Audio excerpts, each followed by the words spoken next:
ਅੱਜ ਦੇ ਖਾਸ ਖਬਰ ਇੱਕ ਨਜ਼ਰ प्रोग्राम च करते हैं सारे दर्शकों का हार्दिक निੱਘਾ स्वागत ਤੇ रोज़ाना की तरह ही कुछ एक अखबारों च छपियां प्रमुख खबरों ते करांगे विचार चर्चा ते अज की इस विचार चर्चा च अजीत अखबार के कार्यकारी संपादक सतनाम सिंह जी मानक शामिल है। स्वागत है जी। शुक्रिया जी। बहुत बहुत धन्यवाद जी मानक जी कि तुसी प्रोग्राम दे विच आए हो। सो खबरों का सिलसिला आरंभ करते हैं। काफ़ी सारिया अखबारों के वड्डी सुर्खी ये बनी है कि राष्ट्रपति की चोण लई राजनीतिक तौर पर सरगर्मियां तेज़ ने ते जिथे यूपीए सरकार दे विच भाईवाल कुछ पार्टियां दे वल्लों कांग्रेस पार्टी वाल देखा जा रहा, लेकिन कि तृणमूल कांग्रेस की मुखी ममता बैनर्जी इसके तेवर काफ़ी तिखे आ। भावें कि सोनिया गांधी ते प्रधानमंत्री दे नाल नवी दिल्ली दे विच मानक जी ने मुलाकातां भी कीतियां ने, पर इन्हां वल्लों मंग की जा रही है कि राज दे सिर जो कर्जा है केंद्र का उस ते रोक लगनी चाहिए है अदायगी ते 3 कुछ सालों लई। सो इस किस्म दीयां शर्तां लगाउणा अहम अहुदा है राष्ट्रपति का, की महसूस करदे हो? जल साहब, ये जो कुछ भी वापर रहा देश के अंदर या राष्ट्रपति की चोण लैके जिस तरह दी सरगर्मियां हो रही हैं और जिहदे राज्यों के मुख मंत्री तुसीं ममता बैनर्जी का जिक्र किया, अपने राज दीयां जिहड़ियां मसले आ उन्हां नूं भी अगे वधा रहे आ। इहनूं कुछ भी असीं गलत नहीं कह सकते, क्योंकि ये कोई इस तरह की आदर्शवादी सोसाइटी कदे नहीं होंदी कि तुसीं अपने हक्कां हितां की गल ही ना करो तो जो केंद्र सरकार चाहुंदी है या तुहाडी भाईवाल पार्टी जो वड्डी चाहुंदी है तुसीं उही उहदे ते अंगूठा लाई जाओ। इहदे च जे उहदियां आर्थिक समस्यावां हैगियां वो सरकार नूं कांग्रेस नूं उहदा राष्ट्रपति बनाउण लई समर्थन दे रही है तो वो अपनियां भी कुछ मंगां मनवाएगी। इहदे च कुछ भी गलत नहीं है। इहदे च समुचे तौर पर भी कि पिछले समय जदों तो 1991 तो जिहड़े नवे आर्थिक सुधार आए या नवीं नीतियां लागू कीतियां गईयां, नवीं आर्थिक नीतियां लागू कीतियां, उहदे च केंद्र सरकार दे जिहड़े आमदन दे साधन है वो वधे आ। खास करके सेवावां दा खेतर है जिहदे च जिहड़ियां दर्जनां किस्म दीयां सेवावां ते केंद्र सरकार ने टैक्स लगाए आ, उन्हां चों जिहड़ा कोई राज्यां नूं कोई बहुता हिस्सा मिलदा नहीं। नवें नवें जिहड़े खेतरां 'च टैक्स लगे आ वो सारे केंद्र ने लगाया ते केंद्र जिहड़ा ਉਹ ਤੋਂ ਜਿਹੜਾ ਕਾਫੀ ਆਮਦਨ ਲੈ ਰਿਹਾ। ਇਸੇ ਹੀ ਤਰ੍ਹਾਂ ਜਿਹੜੇ ਸਮੁੱਚੇ ਤੌਰ ਤੇ ਵੀ ਜਿਹੜੇ ਮਾਹਰ ਆ ਉਹ ਇਹ ਮੰਨਦੇ ਆ ਕਿ ਰਾਜਾਂ ਨੂੰ ਜਿਹੜਾ ਜ਼ਿਆਦਾ ਜ਼ਿੰਮੇਵਾਰੀਆਂ ਨਿਭਾਉਣੀਆਂ ਪੈਣੀਆਂ ਤੇ ਉਹਨਾਂ ਦੀ ਆਮਦਨ ਦੇ ਸਾਧਨ ਘਟਿਆ। ਸੋ ਕਰਜ਼ਾ ਜਿਹੜਾ ਵੱਧ ਰਿਹਾ, ਇਕੱਲਾ ਪੰਜਾਬ ਤੇ ਅਸੀਂ ਕਹਿ ਸਕਦੇ ਹਾਂ ਅੱਤਵਾਦ ਕਰਕੇ ਵੱਧ ਗਿਆ, ਜਾਂ ਇਹ ਵੀ ਕਈ ਵਾਰ ਕਹਿ ਦਿੱਤਾ ਜਾਂਦਾ ਜੀ ਅਕਾਲੀ ਜਿਹੜੇ ਆ ਉਹ ਠੀਕ ਤਰ੍ਹਾਂ ਜਿਹੜੀਆਂ ਨੀਤੀਆਂ ਆਪਣੀਆਂ ਆਰਥਿਕ ਨੀਤੀਆਂ ਨਿਰਧਾਰਿਤ ਨਹੀਂ ਕਰਦੇ, ਇਸ ਕਰਕੇ ਹੋ ਗਿਆ। ਪਰ ਸਮੁੱਚੇ ਤੌਰ ਤੇ ਕਰਜ਼ਾ ਤਾਂ ਸਾਰੇ ਹੀ ਰਾਜਾਂ ਸਿਰ ਆ। अच्छा, ਉਹਦਾ ਕਾਰਨ ਇਹ ਹੈ ਕਿ ਇਹ ਜਿਹੜਾ ਕੇਂਦਰ ਤੇ ਰਾਜਾਂ ਦੇ ਜਿਹੜੇ ਵਿੱਤੀ ਸੰਬੰਧ ਆ ਉਹ ਸੰਤੁਲਿਤ ਨਹੀਂ ਹੈਗੇ। ਆਪਾਂ ਗੱਲ ਕਰੀਏ, ਤੁਸੀਂ ਕਿਹਾ ਕਿ ਹੋਰ ਰਾਜਾਂ ਸਿਰ ਵੀ ਕਰਜ਼ਾ ਹੈ, ਪੰਜਾਬ ਦੀ ਗੱਲ ਤੁਸੀਂ ਕੀਤੀ ਹੈ, ਬਿਹਾਰ ਵੀ ਹੈ, ਪੱਛਮੀ ਬੰਗਾਲ ਵੀ ਹੈ, ਇਹ ਕੁਝ केरल भी है जिन्हां ते कि वड्डी मात्रा दे विच केंद्र का करजा है, लेकिन कि केंद्र तो ये पैकेज मंगते रहते हैं। राज केंद्र ने कभी बहुता हाँ पक्षी hunगारा नहीं भरिया। केंद्र का सगों प्रणब मुखर्जी आए थे पिछले दिन पंजाब फेरी, तो उन्होंने कहा कि केंद्र की आलोचना करने की बजाय राज्यों को अपने फर्ज निभाने चाहिए। नहीं, इस तरह की तो कोई भी गल कही जा सकती है। पिछले दिन ही इत्थे कपिल सिब्बल आए थे मनुखी साधना के विकास बारे मंत्री, तो वो बड़े तनज वाले ढंग नाल कहंदे वो कहंदे भी जदों असीं कोई सुधार सिक्ख्या के खेतर च करन दा यतन करते हैं या बिल लिआने ते जिहड़ियां राज सरकारां रौला पा शुरू कर देणियां कि संघीय ढांचे च ये दखलअंदाजी है। मतलब इदां तुसीं कोई भी दलील दा कि किसी का भी मुखौला ढा सकते हैं, पर जिहड़ियां हकीकतां ये है कि ਜਿਹੜੇ ਕੇਂਦਰ ਤੇ ਰਾਜ ਸਰਕਾਰਾਂ ਦੇ ਜਿਹੜੇ ਕੇਂਦਰ ਤੇ ਰਾਜਾਂ ਦੇ ਵਿੱਤੀ ਸੰਬੰਧ ਆ ਉਹ ਕੇਂਦਰ ਦੇ ਹੱਕ 'ਚ ਹੈ, ਰਾਜਾਂ ਦੇ ਹੱਕ 'ਚ ਨਹੀਂ। ਠੀਕ ਹੈ ਜੀ। ਤੇ ਅਸੀਂ ਤੇ ਜੋ ਵੀ ਰਾਸ਼ਟਰਪਤੀ ਦੀ ਚੋਣ ਨੂੰ ਲੈ ਕੇ ਇਸ ਤਰ੍ਹਾਂ ਦੀ ਜੋੜ ਤੋੜ ਚੱਲ ਰਹੀ ਹੈ ਜਾਂ ਮੰਗਾਂ ਵੀ ਉਠਾਈਆਂ ਜਾ ਰਹੀਆਂ, ਇਹ ਜਮਹੂਰੀ ਅਮਲ ਦਾ ਹਿੱਸਾ ਹੈ। ਸਾਰੇ ਜਮਹੂਰੀ ਅਮਲ 'ਚ ਰਹਿੰਦਿਆਂ ਹੋਈਆਂ ਇਹ ਅਜਿਹਾ ਕਰ ਰਹੇ। ਠੀਕ ਹੈ ਮਾਨਕ ਜੀ, ਅਗਲੀ ਸਾਡੀ ਖਬਰ ਹੈ ਜੋ ਉਹ ਵੀ ਕੇਂਦਰ ਤੇ ਰਾਜਾਂ ਦੇ ਸਬੰਧਾਂ ਦੇ ਨਾਲ ਜੁੜੀ ਹੋਈ ਹੈ ਕਿ ਅੱਤਵਾਦ ਦੀ ਰੋਕਥਾਮ ਲਈ ਦੇਸ਼ ਦੇ ਵਿੱਚ ਇੱਕ ਰਾਸ਼ਟਰੀ ਸੈਂਟਰ NCTC ਬਣਾਉਣ ਦੇ ਬਾਰੇ चर्चा जारी है। तो अज देश के सूबे के मुख्य मंत्रियों की एक मीटिंग जो है फिर नवी दिल्ली के हो रही है, जिसका उद्घाटन प्रधानमंत्री उन्होंने करना है। सो इस दे विच लगता एक बार फिर जो कांग्रेस पार्टी तो बिना कह लो कि विरोधी पार्टियां दे मुख्य मंत्री हैं सूबे के बिहार होवे भावें पंजाब होवे गुजरात होवे तमिलनाडु होवे, सो इन्हां दे वल्लों विरोध किया जाना इस दे नाल ही, लेकिन कि ममता बैनर्जी करके लगता एक बार फिर NCTC ते आखिरी फैसला टल जाएगा। की महसूस करते हो? देखो जी, एक बारे तो कोई दो रामा नहीं कि देश के अंदर ਅੱਤਵਾਦ ਤੇ ਕਾਬੂ ਪਾਉਣ ਲਈ ਕੇਂਦਰ ਤੋਂ ਲੈ ਕੇ ਰਾਜਾਂ ਤੱਕ ਇੱਕ ਚੁਸਤ ਦਰੁਸਤ ਜਿਹੜਾ ਸੁਰੱਖਿਆ ਢਾਂਚੇ ਦੀ ਲੋੜ ਹੈ। ਇਸ ਗੱਲ ਨੂੰ ਹੀ ਮੁੱਖ ਰੱਖ ਕੇ ਜੋ ਪਿਛਲੇ ਜੋ ਤਜਰਬਾ ਰਿਹਾ ਭਾਰਤ ਦਾ ਇਸ ਮਾਮਲੇ 'ਚ ਉਹਨੂੰ ਮੁੱਖ ਰੱਖ ਕੇ ਇਹ ਕੇਂਦਰ ਜਿਹੜਾ ਇੱਕ ਅੱਤਵਾਦ ਵਿਰੋਧੀ ਕੇਂਦਰ ਜਿਹੜਾ ਕੌਮੀ ਪੱਧਰ ਤੇ ਬਣਾਉਣ ਦੀ ਗੱਲ ਤੁਰੀ ਹੈ। ਇਹਦੇ 'ਚ ਇੱਕ ਚੰਗਾ ਆਦੇਸ਼ ਹੈ ਔਰ ਇਹ ਹੋਣਾ ਚਾਹੀਦਾ। ਇਹਦੇ ਬਾਰੇ ਕਿਸੇ ਨੂੰ ਕੋਈ ਮਤਭੇਦ ਨਹੀਂ ਹੋਏਗਾ। ਮਤਭੇਦ ਇਹ ਆ ਕਿ ਇਸ ਜਿਸ ਤਰ੍ਹਾਂ ਪਹਿਲਾਂ ਕੌਮੀ ਸੂਈਆ ਏਜੰਸੀ ਬਣਾਈ ਗਈ ਹੈ ਤੇ ਉਸ ਤੋਂ ਬਾਅਦ ਇਹ ਬਣਾਇਆ ਜਾ ਰਿਹਾ ਜਿਹੜਾ ਇਹ ਕੇਂਦਰ ਬਣਾਇਆ ਜਾ ਇਹਦੇ 'ਚ ਇਹਨਾਂ ਨੂੰ ਇਸ ਕੇਂਦਰ ਨੂੰ ਜਿਹੜੀ ਇਹਦੇ ਅਧੀਨ ਜਿਹੜੇ ਵੀ ਸੁਰੱਖਿਆ ਦਲ ਤਾਇਨਾਤ ਹੋਣੇ ਆ ਜਾਂ ਜਿਨ੍ਹਾਂ ਨੂੰ ਜਿਹੜੇ ਵੀ ਇਹਦੇ ਅਧਿਕਾਰੀ ਹੋਣੇ ਆ ਉਹਨਾਂ ਨੂੰ ਵੱਖ-ਵੱਖ ਰਾਜਾਂ 'ਚ ਜਾ ਕੇ ਗ੍ਰਿਫਤਾਰ ਕਰਨ ਤੱਕ ਦੇ ਅਧਿਕਾਰ ਉਹ ਇਹਦੇ 'ਚ ਦਿੱਤੇ ਗਏ ਆ। ਉਹਦੇ 'ਚ ਇਹ ਆ ਕਿ ਪੰਜਾਬ 'ਚ ਜਦੋਂ ਅੱਤਵਾਦ ਦਾ ਸਮਾਂ ਸੀਗਾ ਇੱਥੇ ਇੱਦਾਂ ਪਹਿਲੀ ਵਾਰ ਇੱਦਾਂ ਹੋਇਆ ਸੀ ਕਿ ਵੱਖ-ਵੱਖ ਜ਼ਿਲ੍ਹਿਆਂ ਦੀ ਪੁਲਿਸ ਉਸ ਜ਼ਿਲ੍ਹੇ ਦੀ ਪੁਲਿਸ ਨੂੰ ਦੱਸਣ ਤੋਂ ਬਿਨਾਂ ਬੰਦਿਆਂ ਨੂੰ ਚੁੱਕ ਕੇ ਲਿਆਉਂਦੀ ਸੀ ਤੇ ਉਹਨਾਂ ਨੂੰ ਕਿੱਥੇ ਰੱਖਿਆ ਗਿਆ ਕਿਸੇ ਨੂੰ ਕੁਝ ਦੱਸਦੇ ਨਹੀਂ ਸੀ। ਪੰਜਾਬ ਇੱਕ ਛੋਟਾ ਜਿਹਾ ਜਿਹੜਾ ਰਾਜ ਆ ਇਹਦੇ ਅੰਦਰ ਪੁਲਿਸ ਵੱਲੋਂ ਨਜਾਇਜ਼ ਹਿਰਾਸਤ 'ਚ ਰੱਖੇ ਹੋਏ ਬੰਦੇ 2.5 3 ਸਾਲ ਬਾਅਦ ਪਤਾ ਲੱਗਾ ਕਿ ਉਹ ਕਿੱਥੇ ਆ, ਜਿਉਂਦੇ ਆ ਕਿ ਮਰ ਗਏ ਆ। ਇਸੇ ਹੀ ਤਰ੍ਹਾਂ ਦਾ ਐਡਾ ਵੱਡਾ ਦੇਸ਼ ਹੈ ਕਿਸੇ ਉੱਥੋਂ ਕੇਂਦਰ ਦੀਆਂ ਏਜੰਸੀਆਂ ਕਿਸੇ ਬੰਦੇ ਨੂੰ ਚੁੱਕ ਕੇ ਲੈ ਜਾਣ ਤੇ ਉਹਦਾ ਕੋਈ ਪਤਾ ਨਾ ਹੋਵੇ ਉਹ ਕਿੱਥੇ ਹੈ, ਕਿਸ ਸਥਿਤੀ 'ਚ ਹੈ ਤੇ ਦੇਸ਼ ਦੇ ਅੰਦਰ ਅਰਾਜਕਤਾ ਫੈਲ ਜਾਏਗੀ। ਤੋ ਇਸ ਕਰਕੇ ਜਿਹੜਾ ਸੁਰੱਖਿਆ ਦਾ ਢਾਂਚਾ ਬਣਨਾ ਉਹਦੇ 'ਚ ਸੂਈਆ ਜਾਣਕਾਰੀ ਆ ਜਿਹੜੀ ਖੁਫੀਆ ਜਾਣਕਾਰੀ ਆ ਉਹਦਾ ਕੇਂਦਰੀ ਏਜੰਸੀਆਂ ਮੁਹੱਈਆ ਕਰਨ ਤੇ ਜਿਹੜੇ ਦੋਸ਼ੀਆਂ ਨੂੰ ਫੜਨ ਦੀ ਕਾਰਵਾਈ ਆ ਉਹ ਰਾਜ ਸਰਕਾਰਾਂ ਵੱਲੋਂ ਹੀ ਰਾਜ ਦੇ ਜਿਹੜੇ ਸੁਰੱਖਿਆ ਦਲ ਹੈ ਉਹਨਾਂ ਵੱਲੋਂ ਹੋਣੀ ਚਾਹੀਦੀ ਹੈ।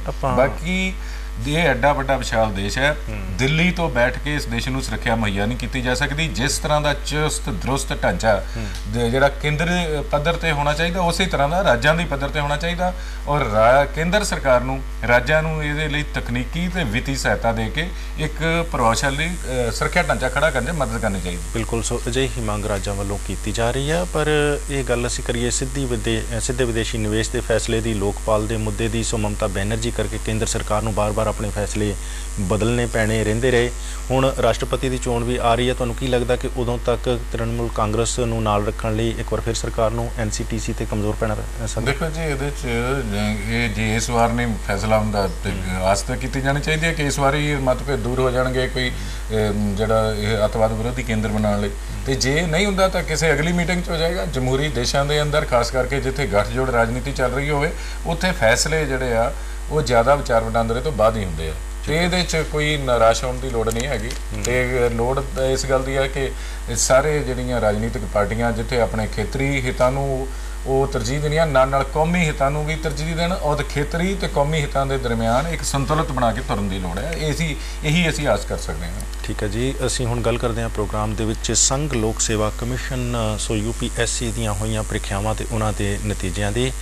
ਇਸ ਦੇ ਵਿੱਚ ਲੜਕੀਆਂ ਨੇ ਮਾਣਕ ਜੀ ਖਬਰਾਂ ਦੇ ਅਨੁਸਾਰ ਬਾਜੀ ਮਾਰੀ ਹੈ ਤੇ ਇਸ ਦੇ ਨਾਲ ਹੀ ਪੰਜਾਬ, ਹਰਿਆਣਾ ਤੇ ਚੰਡੀਗੜ੍ਹ ਦੇ ਵਿਦਿਆਰਥੀ ਚੰਗੀ ਕਾਰਗੁਜ਼ਾਰੀ ਚੋਣ ਨਤੀਜਿਆਂ ਦੇ ਵਿੱਚ ਦਿਖਾ ਸਕੇ ਨੇ। ਸੋ ਪਹਿਲੇ 10 ਦੇ ਵਿੱਚ ਹੀ 4 ਲੜਕੀਆਂ ਆਈਆਂ ਨੇ ਜਿਨ੍ਹਾਂ ਦੇ ਵਿੱਚ ਹੁਸ਼ਿਆਰਪੁਰ ਦੀ ਲੜਕੀ ਤਾਂ ਦੂਸਰੇ ਨੰਬਰ ਤੇ ਆਈ ਹੈ ਤੇ ਇਸ ਦੇ ਨਾਲ ਹੀ ਚੰਡੀਗੜ੍ਹ ਦਾ ਵੀ ਜ਼ਿਕਰ ਆਉਂਦਾ ਹੈ। ਸੋ ਪੰਜਾਬ ਤੇ ਸਮੇਤ ਨਾਲ ਲੱਗਦੇ ਰਾਜਾਂ ਦੇ ਵੀ ਵਿਦਿਆਰਥੀਆਂ ਦੀ ਚੰਗੀ ਗੁਜ਼ਾਰੀ, ਖਾਸ ਤੌਰ ਤੇ ਲੜਕੀਆਂ ਦੀ ਕੀ ਮਹਿਸੂਸ ਕਰਦੇ? ਸਭ ਤੋਂ ਪਹਿਲਾਂ ਤਾਂ ਇਹ ਇੱਕ ਚੰਗੀ ਗੱਲ ਹੈ, ਖੁਸ਼ੀ ਵਾਲੀ ਗੱਲ ਹੈ ਕਿ ਪਿਛਲੇ ਕੁਝ ਸਮੇਂ ਤੋਂ ਦੇਖਿਆ ਗਿਆ ਕਿ ਉੱਤਰੀ ਭਾਰਤ ਜਿਹੜਾ ਆ ਉਹ ਜਿਹੜੀਆਂ ਸਿਵਲ ਸੇਵਾਵਾਂ ਸਾਡੀਆਂ ਇਸ ਤਰ੍ਹਾਂ ਦੀਆਂ ਉੱਚ ਪੱਧਰ ਦੀਆਂ ਜਿਹੜੀਆਂ ਹੈਗੀਆਂ ਇਹਦੇ 'ਚ ਪਛੜਦਾ ਜਾ ਰਿਹਾ। ਉਹ ਖਾਸ ਕਰਕੇ ਬਿਹਾਰ ਤੇ ਤਾਮਿਲਨਾਡੂ ਜਿਹੜੇ ਸਾਡੇ ਦੂਜੇ ਰਾਜ ਰਹੇ ਆ, ਇਹ ਦੱਖਣੀ ਜਿਹੜੇ ਰਾਜ ਰਹੇ ਆ, ਖਾਸ ਕਰਕੇ ਇਹ ਸਿਵਲ ਸੇਵਾਵਾਂ 'ਚ ਅੱਗੇ ਰਹੇ ਆ ਪਹਿਲਾਂ ਤੇ ਹੁਣ ਬਿਹਾਰ ਅੱਗੇ ਜਾਣਾ ਸ਼ੁਰੂ ਹੋਇਆ ਇਸ ਮਾਮਲੇ 'ਚ। ਤੇ ਉਹਦੇ 'ਚ ਉੱਤਰੀ ਭਾਰਤ 'ਚ ਪੰਜਾਬ, ਹਰਿਆਣਾ ਤੇ ਇਹਨਾਂ ਚੰਡੀਗੜ੍ਹ ਇਹਨਾਂ ਥਾਵਾਂ ਦੇ ਬੱਚਿਆਂ ਨੇ ਅੱਛੀ ਕਾਰਗੁਜ਼ਾਰੀ ਦਿਖਾਈ ਹੈ। ਇਹ ਇੱਕ ਚੰਗੀ ਗੱਲ ਹੈ। ਕਿ ਦੂਜੀ ਗੱਲ ਇਹ ਵੀ ਹੈ ਕਿ ਦੂਸਰਾ ਜਿਹੜਾ ਆਮ ਤੌਰ 'ਤੇ ਇਸ ਵੇਲੇ ਰੁਝਾਨ ਹੈ ਕਿ ਵੱਖ-ਵੱਖ ਤਰ੍ਹਾਂ ਦੀ ਇੰਜੀਨੀਅਰਿੰਗ ਬੱਚੇ ਕਰਨ ਵੱਲ ਜ਼ਿਆਦਾ ਧਿਆਨ ਦਿੰਦੇ ਆ ਤੇ ਉਹ ਸਿਵਲ ਸੇਵਾਵਾਂ ਵੱਲ ਘੱਟ ਆਉਂਦੇ ਆ।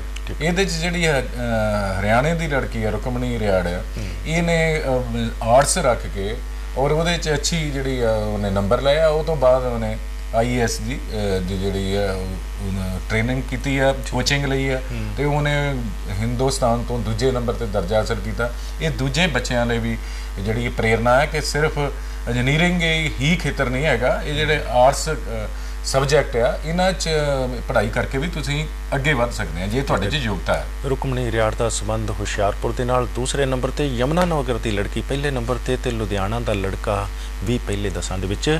ਅੱਛੀ ਖਬਰ ਤੇ ਚੱਲਦੇ ਹਾਂ ਅਸੀਂ ਪ੍ਰੋਗਰਾਮ ਦੇ ਵਿੱਚ ਤੁਰੰਤ ਅੱਗੇ। ਅਸੀਂ ਗੱਲ ਕਰਦੇ ਹਾਂ ਜੀ, ਬਠਿੰਡਾ ਦੇ ਵਿੱਚ ਤੇਲ ਸੋਧਕ ਕਾਰਖਾਨੇ ਦਾ ਉਦਘਾਟਨ ਕੀਤਾ ਗਿਆ ਪ੍ਰਧਾਨ ਮੰਤਰੀ ਵੱਲੋਂ ਬੀਤੀ 28 ਅਪ੍ਰੈਲ ਨੂੰ, ਤੇ ਹੁਣ ਜੀ ਖੁਫੀਆ ਜਾਂਚ ਏਜੰਸੀਆਂ ਦੀ ਰਿਪੋਰਟ ਦੇ ਆਧਾਰ ਤੇ ਅਚਾਨਕ ਇਸ ਤੇਲ ਸੋਧਕ ਕਾਰਖਾਨੇ ਦੀ ਸੁਰੱਖਿਆ ਜੋ ਹੈ ਵੱਡੇ ਪੱਧਰ ਤੇ ਵਧਾਉਣੀ ਪਈ ਹੈ। ਇਸ ਦੇ ਨਾਲ ਹੀ ਪੰਜਾਬ ਦੇ ਵਿੱਚ ਜਲੰਧਰ ਤੇ ਪਟਿਆਲਾ ਦੇ ਵਿੱਚ ਤੇਲ ਦੇ ਭੰਡਾਰਾਂ ਨੂੰ ਪੁਲਿਸ ਸੁਰੱਖਿਆ ਦੇ ਨਜ਼ਰ ਦੇ ਹੇਠ ਰੱਖਣਾ ਪੈ ਰਿਹਾ। ਕੀ ਮਹਿਸੂਸ ਕਰਦੇ ਹੋ ਇਸ ਖਬਰ ਤੇ ਕਿ ਅੱਤਵਾਦੀਆਂ ਦੀ ਪੰਜਾਬ ਤੇ ਨਜ਼ਰ ਹੈ? ਦੇਖੋ ਜੀ, ਉਹਦੇ ਤੇ ਪੰਜਾਬ ਤੇ ਜਿਹੜੀਆਂ ਕੋਈ ਦੇਸ਼ ਵਿਰੋਧੀ ਤਾਕਤਾਂ ਹੈਗੀਆਂ ਉਹਨਾਂ ਦੀ ਨਜ਼ਰ ਹਮੇਸ਼ਾ ਰਹੀ ਹੈ। ਇਹਦਾ ਸਰਹੱਦੀ ਇਲਾਕਾ ਹੈ, ਸਾਡਾ ਸਰਹੱਦੀ ਰਾਜ ਹੈ, ਤੇ ਜਿੱਦਾਂ ਜਿੱਦਾਂ ਤੁਸੀਂ ਤਰੱਕੀ ਕਰਦੇ ਆ, ਬੁਨਿਆਦੀ ਢਾਂਚਾ ਉਸਾਰਦੇ ਆ, ਵੱਡੀਆਂ ਜਿਹੜੇ ਕਾਰਖਾਨੇ ਬਣਦੇ ਆ, ਪੁਲ ਬਣਦੇ ਆ, ਓਵਰ ਬ੍ਰਿਜ ਬਣਦੇ ਆ, ਤੇ ਜਦੋਂ ਇਸ ਤਰ੍ਹਾਂ ਦਾ ਵੱਡੀ ਪੱਧਰ ਤੇ ਪੂੰਜੀ ਨਿਵੇਸ਼ ਹੁੰਦਾ ਜਾਂ ਉਹਦੇ ਨਾਲ ਸੁਰੱਖਿਆ ਦਾ ਜਿਹੜਾ ਨੂੰ ਖਤਰਾ ਵੀ ਵੱਧ ਜਾਂਦਾ। ਇਹ ਕੁਦਰਤੀ ਗੱਲ ਹੈ ਕਿ ਜਿਹੜੀਆਂ ਤਾਕਤਾਂ ਤੁਹਾਡੇ ਵਿਕਾਸ ਤੋਂ ਖੁਸ਼ ਨਹੀਂ ਹੈਗੀਆਂ, ਜਿਹੜੀਆਂ ਉਹ ਜਿਨ੍ਹਾਂ ਨੇ ਹਿੰਦੁਸਤਾਨ ਦੇ ਬਾਰੇ 'ਚ ਆਪਣੇ ਕੋਈ ਇਸ ਤਰ੍ਹਾਂ ਦੇ ਸੋਚੀਆਂ ਹੋਈਆਂ ਕਿ ਅਸੀਂ ਇਹਨਾਂ ਨੂੰ ਤਬਾਹ ਕਰਨਾ, ਤਰੱਕੀ ਨਹੀਂ ਕਰਨ ਦੇਣੀ, ਉਹਨਾਂ ਤੋਂ ਤੁਹਾਨੂੰ ਹਮੇਸ਼ਾ ਖਤਰਾ ਬਣਿਆ ਰਹਿੰਦਾ। ਇਸ ਸੰਬੰਧ 'ਚ ਇਹ ਕੋਈ 2100 ਤੋਂ ਵਧੇਰੇ ਕਰੋੜ ਦੀ ਲਾਗਤ ਨਾਲ ਜਿਹੜਾ ਇਹ ਬਠਿੰਡਾ ਰਿਫਾਈਨਰੀ ਬਣੀ ਹੈ, ਇਹਦੀ ਸੁਰੱਖਿਆ ਲਈ ਵੀ ਪੂਰਾ ਧਿਆਨ ਦਿੱਤਾ ਜਾਣਾ ਚਾਹੀਦਾ। ਔਰ ਭਾਵੇਂ ਹਜੇ ਜਿਹੜੀਆਂ ਸੁਰੱਖਿਆ ਏਜੰਸੀਆਂ ਜਾਂ ਖੁਫੀਆ ਏਜੰਸੀਆਂ ਉਹਨਾਂ ਨੇ ਇਹ ਤਾਂ ਨਹੀਂ ਦੱਸਿਆ ਕਿ ਕਿਸ ਤਰ੍ਹਾਂ ਦੀ ਕੋਈ ਧਮਕੀ ਆਈ ਹੈ ਜਿਹਦੇ ਕਰਕੇ ਉਹ ਹਰਕਤ 'ਚ ਆਏ ਆ, ਪਰ ਕੋਈ ਸੀਰੀਅਸ ਗੱਲ, ਜਿਹੜੀ ਗੰਭੀਰ ਗੱਲ ਹੋਏਗੀ, ਇਸੇ ਕਰਕੇ ਉਹਨਾਂ ਨੇ ਇਹ ਚੌਕਸੀ ਦਿਖਾਈ ਹੈ। ਇਹ ਇਸ ਤਰ੍ਹਾਂ ਦੀ ਚੌਕਸੀ ਰੱਖਣਾ ਚੰਗੀ ਗੱਲ ਹੈ। ਦੇਸ਼ ਪੰਜਾਬ ਨੂੰ ਤਰੱਕੀ ਵੀ ਕਰਨੀ ਚਾਹੀਦੀ ਹੈ, ਤੇ ਜਿਹੜੇ ਵੱਡੇ ਪ੍ਰੋਜੈਕਟ ਜਿਹੜੇ ਲਾਏ ਜਾ ਰਹੇ ਜਾਂ ਬਣਾਏ ਜਾ ਰਹੇ ਆ ਉਹਨਾਂ ਵਿੱਚ ਸੁਰੱਖਿਆ ਵੀ ਬਹਾਲ ਕਰਨੀ ਚਾਹੀਦੀ ਹੈ। ਠੀਕ ਹੈ ਜੀ। 200 ਏਕੜ ਦੇ ਵਿੱਚ ਫੈਲਿਆ ਹੋਇਆ ਇਹ ਕਾਰਖਾਨਾ 21,000 ਕਰੋੜ ਰੁਪਏ ਦੇ ਲਗਭਗ ਨਿਵੇਸ਼। ਅਸੀਂ ਚੱਲਦੇ ਹਾਂ ਪ੍ਰੋਗਰਾਮ ਦੇ ਵਿੱਚ ਅਗਲੀ ਖਬਰ ਦੇ ਵੱਲ, ਤੇ ਹਿਮਾਚਲ ਹਾਈ ਕੋਰਟ ਦੇ ਵੱਲ ਇੱਕ ਅਜਿਹਾ ਫੈਸਲਾ ਆਇਆ ਮਾਨਕ ਜੀ ਕਿ ਇੱਕ ਮਹੱਤਵਪੂਰਨ ਫੈਸਲੇ ਦੇ ਵਿੱਚ ਬਗੇਰੀ ਵਿਖੇ ਅਨੰਦਪੁਰ ਸਾਹਿਬ ਦੇ ਲਾਗੇ ਇਹ ਹਿਮਾਚਲ ਪ੍ਰਦੇਸ਼ ਦਾ ਹੈ ਪਿੰਡ, ਜਿੱਥੇ ਕਿ ਸੀਮੈਂਟ ਦੀ ਇੱਕ ਬੜੀ ਵੱਡੀ ਫੈਕਟਰੀ ਹੈ JP ਸੀਮੈਂਟ ਕਰਕੇ। ਇਸ ਨੂੰ ਵਾਤਾਵਰਣ ਦੇ ਨਿਯਮਾਂ ਤੇ ਇਸ ਦੇ ਨਾਲ ਹੀ ਕੁਝ ਜਾਲੀ ਦਸਤਾਵੇਜ਼ ਪੇਸ਼ ਕਰਨ ਕਰਕੇ 100 ਕਰੋੜ ਰੁਪਏ ਦਾ ਅਦਾਲਤ ਵੱਲੋਂ ਜੁਰਮਾਨਾ ਅਦਾ ਕਰਨਾ ਪੈ ਰਿਹਾ। ਸੋ ਵਾਤਾਵਰਣ ਇੱਕ ਬੜਾ ਪ੍ਰਮੁੱਖ ਮੁੱਦਾ ਹੈ। ਵਾਤਾਵਰਣ ਪ੍ਰੇਮੀਆਂ ਦੀਆਂ ਇੱਕ ਸੰਸਥਾ ਹੈ ਹਿਮਾਚਲ ਪ੍ਰਦੇਸ਼ ਦੇ ਵਿੱਚ, ਜਿਸ ਵੱਲੋਂ ਆਵਾਜ਼ ਉਠਾਉਣ ਕਰਕੇ ਇਸ ਫੈਕਟਰੀ ਨੂੰ 100 ਕਰੋੜ ਰੁਪਏ ਜੁਰਮਾਨਾ ਜੀ। ਜੌਲ ਸਾਹਿਬ, ਜਿਹੜਾ ਸਾਡਾ ਅਸੀਂ ਦੇਖਿਆ ਗਿਆ ਜਿਹੜਾ ਕਿ ਅਸੀਂ ਵਿਕਾਸ ਤਾਂ ਕਰਦੇ ਹਾਂ, ਪਰ ਅਸੀਂ ਵਾਤਾਵਰਨ ਨੂੰ ਕੋਈ ਜ਼ਰੂਰੀ ਨਹੀਂ ਸਮਝਦੇ। ਉਹਦੇ 'ਚ ਇਹ ਤਾਂ ਦੇਖੋ, ਇਹਦੇ 'ਚ ਸਰਕਾਰ, ਹਿਮਾਚਲ ਸਰਕਾਰ ਸ਼ਾਮਲ ਰਹੀ ਹੈ, ਉਹਨੇ ਜ਼ਮੀਨ ਇਸ ਪ੍ਰੋਜੈਕਟ ਲਈ ਦਿੱਤੀ ਹੈ, ਤੇ ਉਹਦੇ 'ਚ ਨਿਯਮਾਂ ਕਾਇਦਿਆਂ ਦੀ ਪਾਲਣਾ ਨਹੀਂ ਕੀਤੀ। ਫਿਰ ਵਾਤਾਵਰਨ ਦੇ ਪੱਖ ਤੋਂ ਇਸ ਪ੍ਰੋਜੈਕਟ ਨਾਲ ਕੀ ਖਤਰੇ ਪੈਦਾ ਹੋ ਸਕਦੇ, ਆਲੇ ਦੁਆਲੇ ਦੇ ਲੋਕ ਕਿਸ ਪੱਧਰ 'ਤੇ ਪ੍ਰਭਾਵਿਤ ਹੋ ਸਕਦੇ ਆ, ਉਹਦੇ ਵੱਲ ਧਿਆਨ ਨਹੀਂ ਦਿੱਤਾ। ਤੇ ਲੋਕਾਂ ਨੇ ਲੜਾਈ ਲੜ ਕੇ ਹਾਈ ਕੋਰਟ ਤੱਕ ਲੈ ਕੇ ਗਏ, ਤੇ ਉਹਨਾਂ ਨੇ ਇੱਕ ਅੱਛਾ ਫੈਸਲਾ ਹਾਸਿਲ ਕੀਤਾ। ਔਰ ਅਦਾਲਤ ਨੇ ਵੀ ਇੱਕ ਤਾਂ ਉਹਦੇ ਕੋਲ ਪਹਿਲ ਇੱਕ ਬਦਲੇ ਵੀ ਸੀਗਾ ਕਿ ਉਹ ਪ੍ਰੋਜੈਕਟ ਨੂੰ ਬੰਦ ਕਰ ਦਿੰਦੇ, ਪਰ ਉਹਨਾਂ ਨੇ ਉਹਨਾਂ ਨੂੰ ਮੌਕਾ ਦਿੱਤਾ ਕਿ ਤੁਸੀਂ ਚਲਾ ਸਕਦੇ ਆ, ਪਰ ਤੁਹਾਨੂੰ ਨਾਲ ਵਾਤਾਵਰਨ ਸੰਬੰਧੀ ਜਿਹੜੀਆਂ ਪੱਖ ਆ, ਪਹਿਲੂ ਆ, ਉਹਦਾ ਵੀ ਤੁਹਾਨੂੰ ਧਿਆਨ ਰੱਖਣਾ ਪੈਣਾ। ਔਰ ਇੱਕ ਅੱਛਾ ਫੈਸਲਾ ਆ, ਇਹਦੇ ਨਾਲ ਇਸ ਖਿੱਤੇ ਦੇ ਜਿਹੜੇ ਹੋਰ ਜਿਹੜੇ ਸਰਕਾਰਾਂ ਆ ਉਹ ਵੀ ਇਹ ਤੋਂ ਚੌਕਸ ਹੋਣਗੀਆਂ। ਠੀਕ ਹੈ ਜੀ। ਸੋ ਵਾਤਾਵਰਨ ਦੇ ਮੁੱਦੇ ਤੇ ਸਾਨੂੰ ਲੋੜ ਹੈ ਜਾਗਰੂਕ ਹੋਣ ਦੀ, ਤੇ ਅਸੀਂ ਆਉਂਦੇ ਹਾਂ ਅਗਲੀ ਖਬਰ ਵੱਲ, ਜੋ ਕਿ ਵੈਸੇ ਅਕਸਰ ਮਾਨਕ ਜੀ ਸਰਕਾਰੀ ਹਸਪਤਾਲਾਂ ਦੇ ਵਿੱਚ ਸੇਵਾਵਾਂ ਦਾ ਨਿਘਾਰ ਤੇ ਕਰਮਚਾਰੀਆਂ ਦਾ ਮਰੀਜ਼ਾਂ ਨਾਲ ਵਿਵਹਾਰ ਇਹ ਹਮੇਸ਼ਾ ਚਰਚਾ ਦੇ ਵਿੱਚ ਰਹਿੰਦਾ ਹੈ। ਜਲੰਧਰ ਤੋਂ ਇਹ ਰਿਪੋਰਟ ਬੜੀ ਵਿਸ਼ੇਸ਼ ਆਈ ਹੈ ਜੀ ਅਖਬਾਰ ਦੇ ਵਿੱਚ ਕਿ ਜਲੰਧਰ ਦੇ ਹਸਪਤਾਲ ਦੇ ਵਿੱਚ ਕਰਮਚਾਰੀਆਂ ਦਾ ਜੋ ਵਰਤਾਓ ਹੈ ਇਹ ਮਰੀਜ਼ਾਂ ਦੇ ਨਾਲ ਠੀਕ ਨਹੀਂ, ਤੇ ਇਸ ਦੇ ਨਾਲ ਇੱਥੋਂ ਤੱਕ ਕਿ ਗਲੂਕੋਜ਼ ਦੀਆਂ ਬੋਤਲਾਂ ਵੀ ਮਰੀਜ਼ ਆਪੇ ਹੀ ਚੁੱਕ ਕੇ ਜੋ ਹਨ ਆਪਣੇ ਕਮਰਿਆਂ ਦੇ ਬਦਲਦੇ ਹਨ। ਸੋ ਕੀ ਵਿਚਾਰ ਹੈ ਕਿ ਇਹੋ ਜਿਹੀਆਂ ਨੇ ਘਰ ਵਾਲੀਆਂ ਸਰਕਾਰੀ ਹਸਪਤਾਲਾਂ ਦੇ ਵਿੱਚ ਸੇਵਾਵਾਂ, ਦੂਸਰੇ ਪਾਸੇ ਗੱਲ ਚੱਲਦੀ ਰਹਿੰਦੀ ਹੈ ਕਿ ਸੇਵਾਵਾਂ ਬਿਹਤਰ ਦਿੱਤੀਆਂ ਜਾਣਗੀਆਂ। ਉਹਦੇ 'ਚ ਜੀ ਇਹ ਜਿਹੜੀ ਖਬਰ ਆਈ ਹੈ ਇਹ ਦੁਖਦਾਈ ਨਹੀਂ ਬਲਕਿ ਇਹ ਸ਼ਰਮਨਾਕ ਲੱਗਦੀ ਹੈ ਕਿ ਇੱਕ ਬਿਮਾਰ ਆਦਮੀ ਉਹਨੂੰ ਗਲੂਕੋਸ਼ ਲੱਗਿਆ ਹੋਇਆ, ਉਹਦਾ ਕੋਈ ਕਮਰਾ ਬਦਲਣਾ ਤੁਸੀਂ, ਤੇ ਉਹਦੇ 'ਚ ਲੋੜ ਤਾਂ ਇਹ ਗੱਲ ਦੀ ਹੈ ਕਿ ਇਸ ਤਰ੍ਹਾਂ ਦੇ ਵੇਲੇ 'ਚ ਜਿਹੜੀ ਸਟਾਫ ਉੱਥੇ ਉਸ ਕਮਰੇ 'ਚ ਜਾਂ ਵਾਰਡ 'ਚ ਜੇ ਸਟਾਫ ਦੀ ਡਿਊਟੀ ਜਿਹੜੀ ਲੱਗੀ ਹੋਈ ਹੈ, ਨਰਸ ਦੀ ਲੱਗੀ ਹੈ ਜਾਂ ਹੋਰ ਜਿਹੜੇ ਮੁਲਾਜ਼ਮ ਹੈਗੇ ਆ, ਉਹ ਉਹਨਾਂ ਨੂੰ ਕਰਵਾਉਣ, ਉਹਦਾ ਕਮਰਾ ਉਹ ਕਮਰੇ ਦੀ ਬਦਲੀ ਉਹ ਕਰਵਾਉਣ।